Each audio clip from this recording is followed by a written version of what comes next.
وبركاته.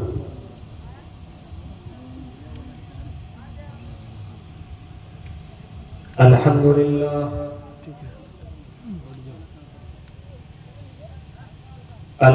لله نحمده ونستعينه ونستغفره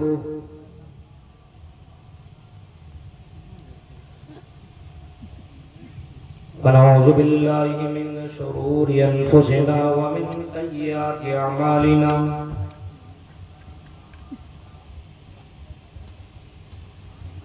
من يهده الله فلا مضل له ومن يضلل فلا هادي له وأشهد أن لا إله إلا الله وحده لا شريك له وأشهد أن محمدا عبده ورسوله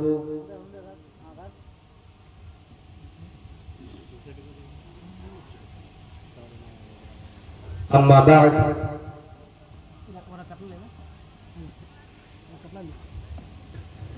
فإن خير الحديث كتاب الله وخير الهدي هدي محمد صلى الله عليه وسلم وشر الأمور محدثاتها وكل محدثة بدعة وكل بدعة ضلالة وكل ضلالة في النار.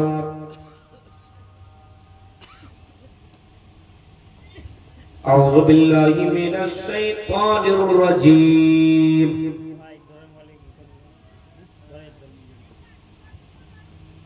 بسم الله الرحمن الرحيم.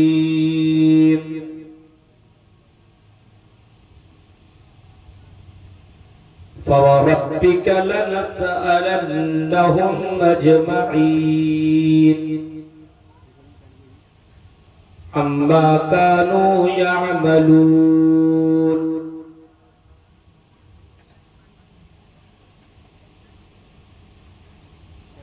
وقال النبي صلى الله عليه وسلم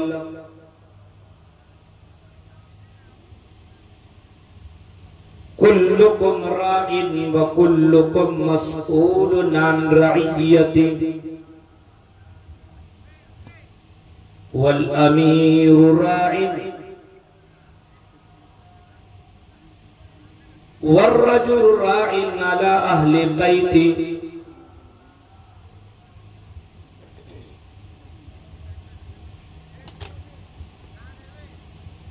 رواه البخاري. رب اشرح لي صدري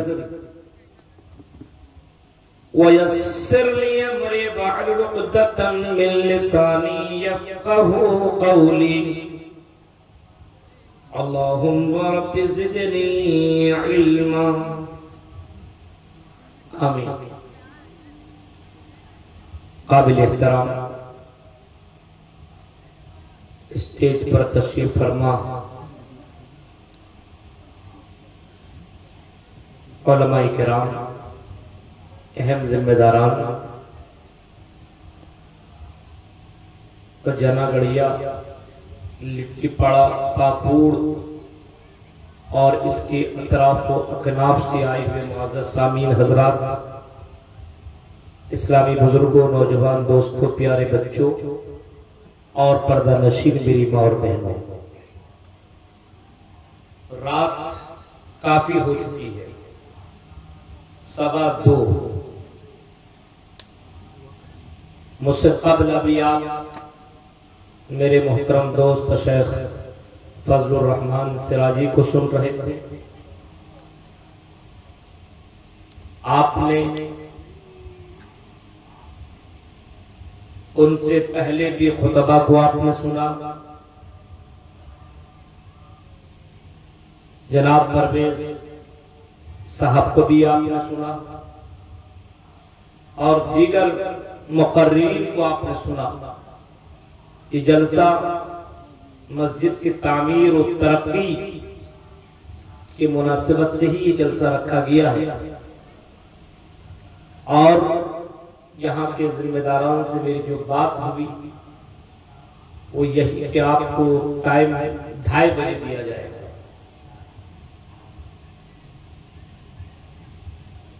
حالانکہ مجھے گھر بھی جانا بہت ضروری تھا، گزری ہوئی رات میں اڑیسہ میں تھا، میرا پروگرام جیلسور میں ایک جگہ، وہیں پہ میرا پروگرام تھا، اور پروگرام کر کے وہاں سے میں نکلا وایا ہاوڑا ہوتے ہوئے کلک ایکسپریس سے میں پاکوڑ پہنچا، اور پاکوڑ سے اپنے ہرن پور کا ایک دوست ان کے یہاں میں قیام کیا۔ میں نے سوچا کہ 12 بجے تک پروگرام کر کے میں نکل جاؤں گا، کیونکہ آج گھر میں بھتیجی کا نکاح بھی ہے، وہاں شرکت بھی کرنی ہے۔ لیکن آپ یہ سمجھ سکتے ہیں کہ پروگرام رچانے والا جو ترتیب دے دیتا ہے اسی کے مطابق آپ کو بولنا ہوتا ہے۔ میں نے کہا کوئی بات نہیں، آپ کے جلسہ سکسیس ہو، آپ 2 بجے دیں، 3 بجے دیں، جتنے بجے دیں، باقی پھر ہم پہنچ جائیں گے، ہم ہی کشٹ اٹھا لیں، پروگرام بس کامیاب ہو جائے۔ آپ نے بہت کچھ سنا، آخر میں مجھے آپ کے سامنے لایا گیا ہے، اور کچھ اہم باتیں اور بہت ہی قیمتی باتیں آپ کے سامنے بیان کر کے میں بھی اپنی باتیں ختم کر دوں گا۔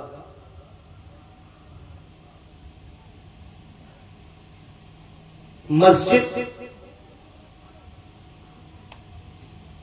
کے سلسلے میں یہ جلسہ ہو رہا ہے، اور اس کے لیے آپ نے تعاون بھی کیا۔ ہم اللہ تعالیٰ سے دعا کرتے کہ باری الہ جن لوگوں نے مسجد کے لیے تعاون پیش کیا، اللہ اس کی قربانیوں کو، ان کی تعاون کو اللہ تو قبول عطا فرمائے، آمین۔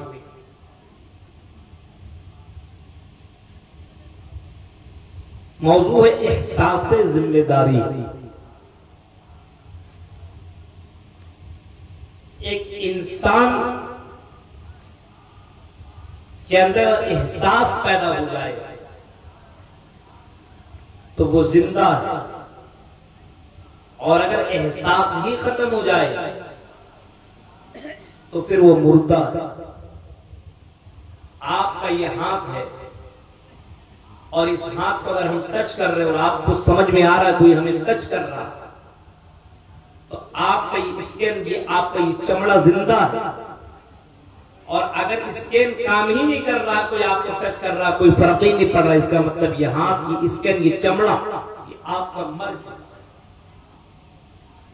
اللہ رب العالمین نے بے شمار نعمتیں ہمیں دی ہیں، اتنی نعمتیں دی ہے کہ ان نعمتوں کو کوئی گن نہیں سکتا ہے۔ اتنی نعمتیں، ہر کوئی اپنے آپ کے اندر اگر غور و فکر کرے تو بے شمار نعمتیں اسے سب دکھائی دیں گی، اور ہر نعمت اپنی جگہ ایک نعمت سے بڑھ کر کے ایک نعمت ہے۔ کسی بھی نعمت کو آپ کم آنک نہیں سکتے، کم سمجھ نہیں سکتے۔ یہ جو زبان جس سے میں بول رہا ہوں، جس سے میں اپنی باتیں آپ تک پہنچا رہا ہوں، آپ کو سمجھانے کی کوشش کر رہا ہوں، یہ زبان اتنی بڑی نعمت ہے کہ یہ زبان کی وجہ سے آدمی کو دنیا میں عزت بھی ملتی ہے، دنیا میں بے شمار چیزیں مل جاتی ہے اسی زبان کی وجہ سے۔ اگر بولنا کوئی جانتا ہے، لوگوں کے بیچ میں اپنی فریادیں، اپنے باتیں رکھتا، تو ان کی باتوں کو سمجھ کر کے ان کی باتیں پوری کی جاتی ہیں، ان کے معاملات کلیئر کیا جاتا ہے۔ لیکن کوئی گونگا آدمی ہے، بول نہیں سکتا ہے، وہ بھی سوچتا کاش کہ مجھے بولنے کے لیے زبان مل جاتی، میں بھی بولتا۔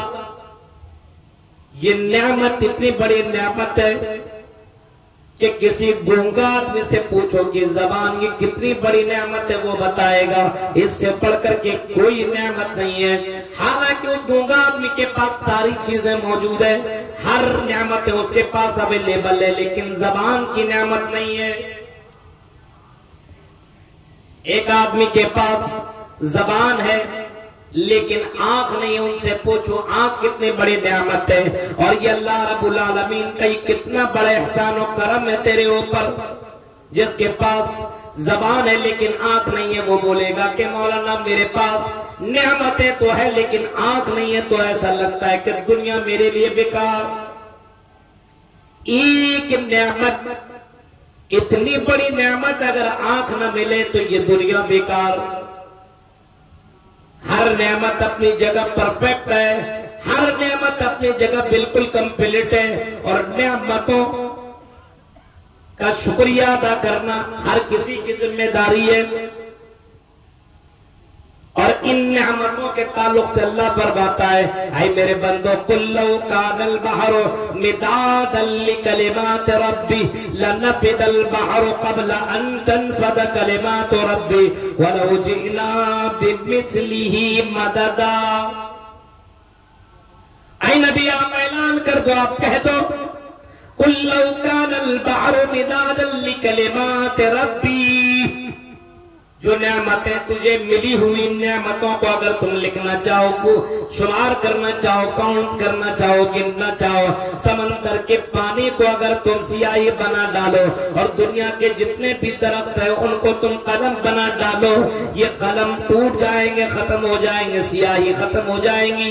لیکن اللہ نے جو نعمتیں تیرے اوپر نچھاور کی ہیں، یہ ساری نعمتوں کو تم لکھ نہیں سکتے ہو، شمار نہیں کر سکتے، ان کا شکریہ ادا نہیں کر سکتے ہو۔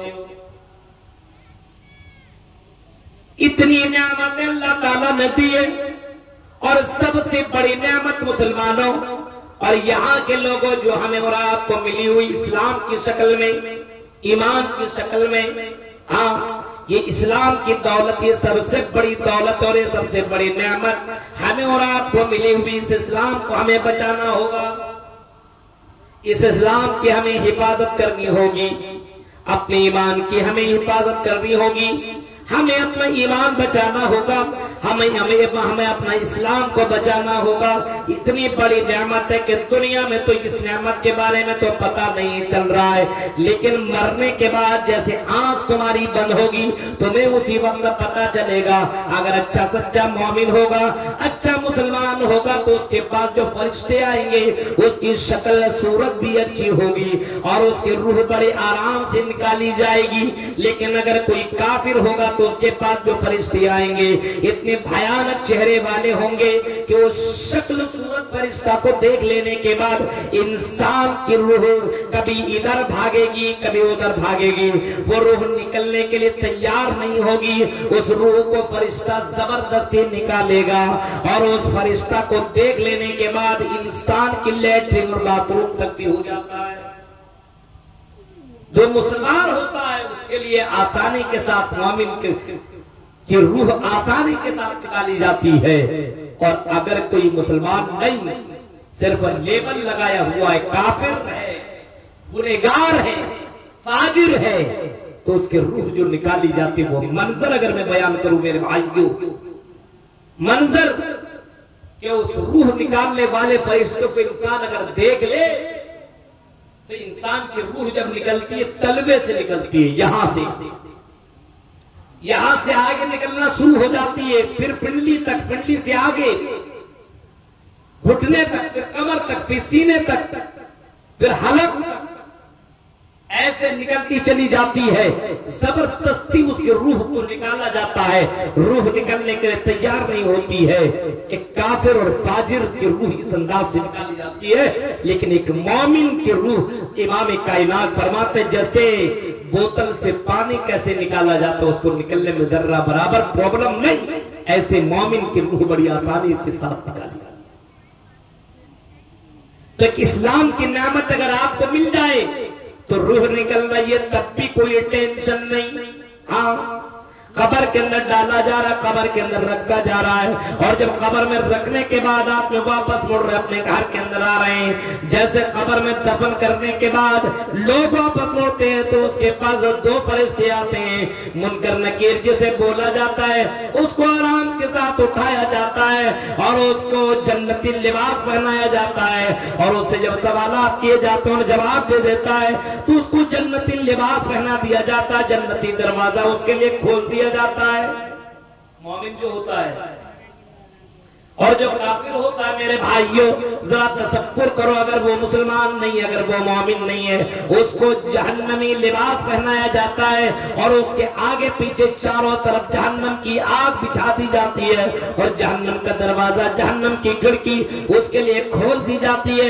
بتانے کا مطلب یہ ہے کہ یہ اگر اسلام کی نعمت ہے، ایمان کی دولت ہے تیرے پاس، تو دنیا کے اندر بھی سکون، مرنے کے بعد بھی سکون ہے۔